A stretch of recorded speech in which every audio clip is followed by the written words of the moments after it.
Hi everybody, welcome to my channel. That's right, I homeschool. My name is Mrs. T. Today we have a kindergarten curriculum pick video. This is retrospective. In other words, I'm going through the kindergarten year right now and knowing what I know now and seeing what has been successful, I wish I could go back in time and tell myself to select these curriculum pieces for a successful kindergarten year for my current child. So let's go ahead and just hop right into it. For math, I think a dual program implementation would have worked best from the get-go. So that would be Matthew C. Primer. I love this program, you guys. And Math with Confidence Kindergarten. These two, starting at the same time and working through it throughout the whole year, would have been my selection.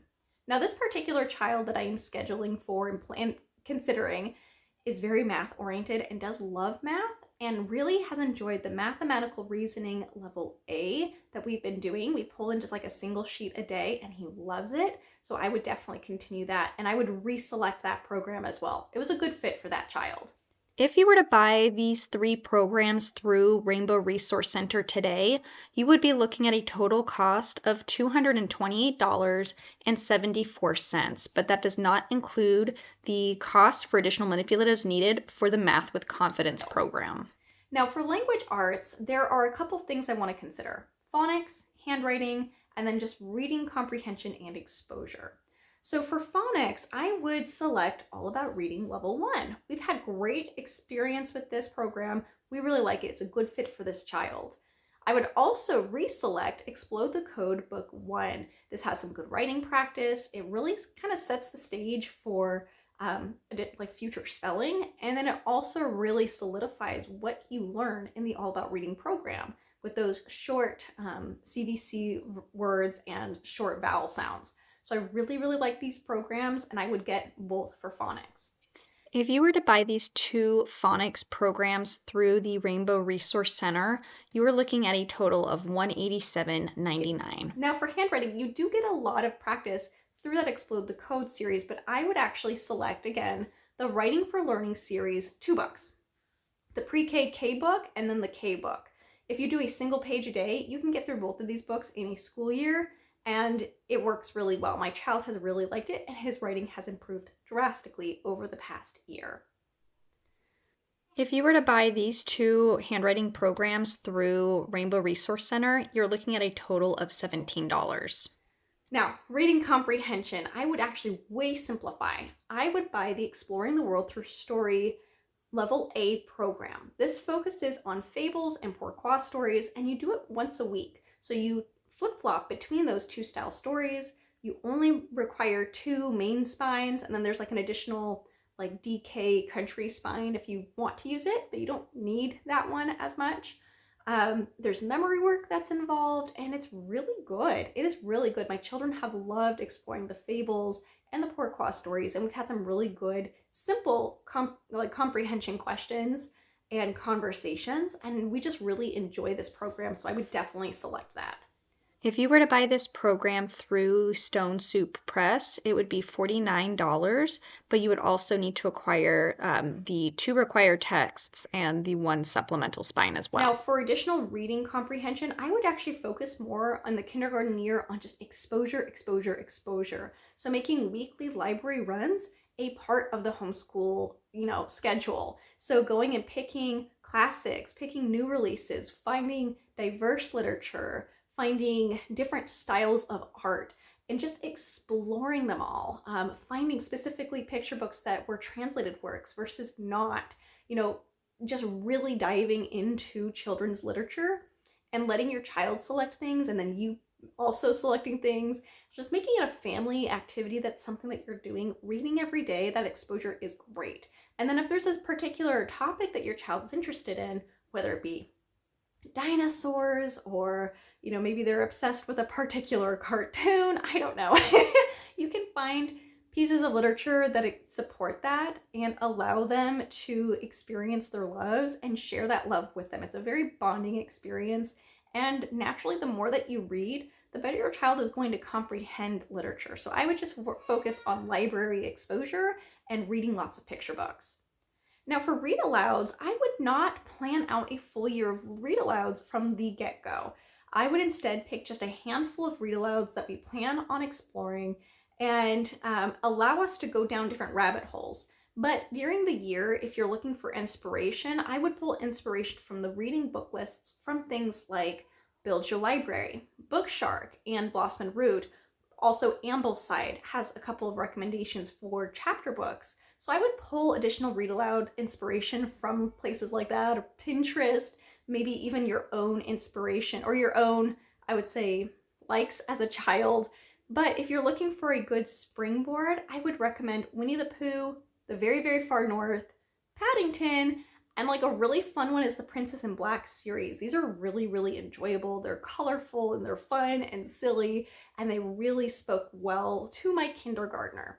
Now, one thing I would also select is specifically audiobooks. So for this level, I do think that it's very beneficial to start your children exposing them to audiobooks if they don't have that exposure. And one program that we really loved that I would have selected, and I would reselect it totally again, and we will actually be re-listening to, is the Magic Tree House series. The chapters are very short. They're only like 5 minutes.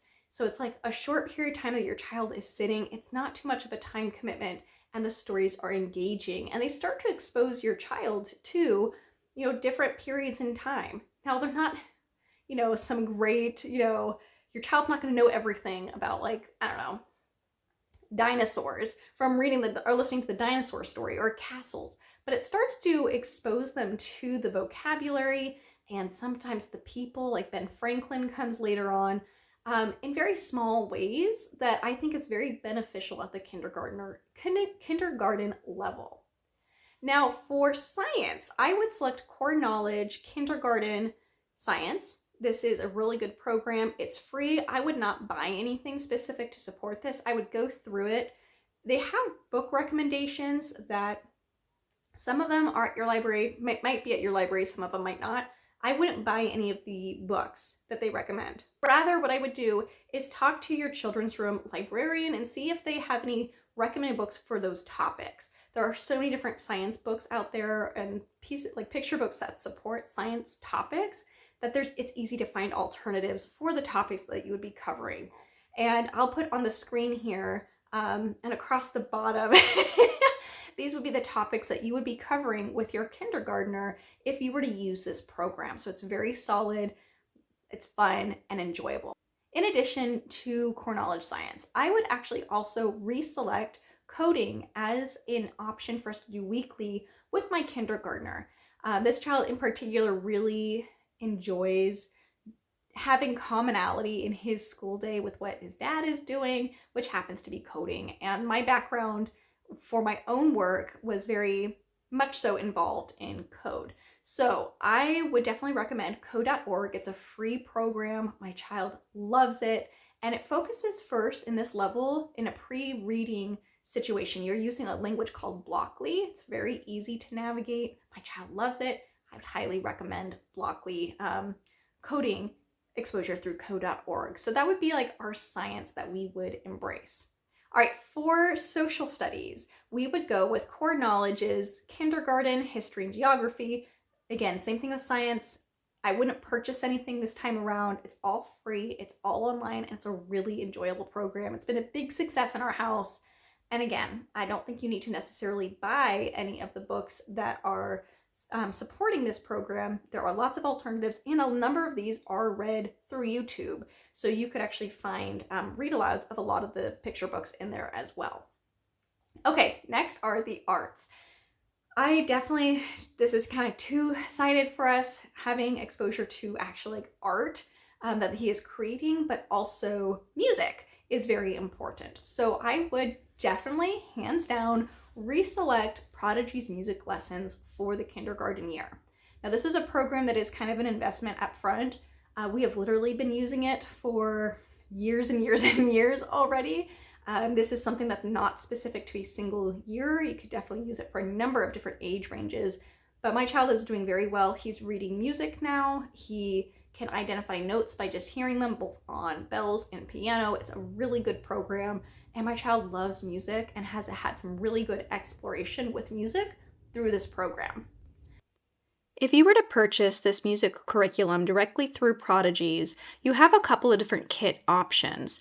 The starter kit, for example, will get you a set of desk bells and a year-long subscription to the program, and that goes for about $219. But there are other options depending on how far you want to go. Now for art, I would kind of approach it a little bit differently. What I would select, if I had to do it all over again, is buy certain materials and enable my child to explore those materials. So crayons, markers, colored pencils, watercolor crayons, which are super fun. My child really, really likes that. They also have oil pastel crayon styles. I would get all those materials, paints. I would also buy things for cutouts and gluing, like little squares. They have these little tissue paper squares. Those are great. They have like googly eyes, pom-poms, stickers, things like that. I would probably do a bigger purchase for art supplies.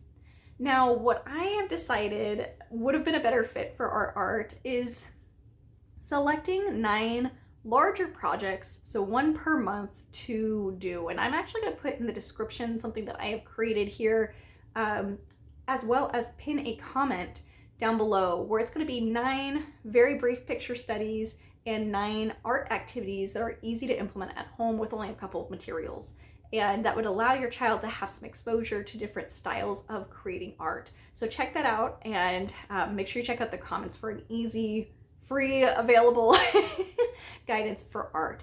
And the other website the other thing that I forgot to mention is there's a website, I'll put it down here below and in the description, which offers free printable coloring sheets. I would definitely bring that back into our kindergarten year. That's been a really fun thing for my child. He loves focusing on coloring, so allowing him to select coloring sheets, what sounds good in the moment, has been really nice. And then the last thing, we do French here in my family, so I would actually definitely still do French, and I would reselect the Les Loustiques program. This is really good. It's a perfect program for somebody who speaks French, who can teach French. So I would definitely reselect that. All right, so what would be the cost breakdown for this full year? So math, phonics, handwriting, reading comprehension, science and social studies, and music. You are looking at a total of $701.73. And then if we added in that French, you're looking at an additional $179.80 to add in that subject. That does not include the cost of art supplies or any purchases of read aloud content or picture books. That is it, you guys. Really basic. I think a lot more basic than my last year's selection. And if I could go back in time and tell myself one thing, I would say more than the curriculum itself, the most important thing would be consistency. Creating a schedule and sticking with it. So for me, for implementing all this stuff, what that would look like is Monday through Friday doing the math and the language arts, which includes that phonics and handwriting and reading. We would do 1 day a week where we add in that exploring the world through story. And then science and history, 1 to 2 days a week. I would actually probably do 2 days a week if I had to select it again, where I would have history, for example, on Monday, science would be Tuesday, then Thursday would be history, and Friday would be science. And that Wednesday day, I would dedicate some additional time to art and art exploration. But that would be like how I would implement this style schedule. And then of course I mentioned French, which probably would not apply to many of the people watching this video, but French would be a 5-day a week as well. And that's it, you guys. Comment down below. Let me know what you guys think. Let me know if a retrospective curriculum pick video is useful for you. Is it nice knowing what has been successful? Comment down below, and I will talk to you guys soon. You have a wonderful day. Bye, everyone.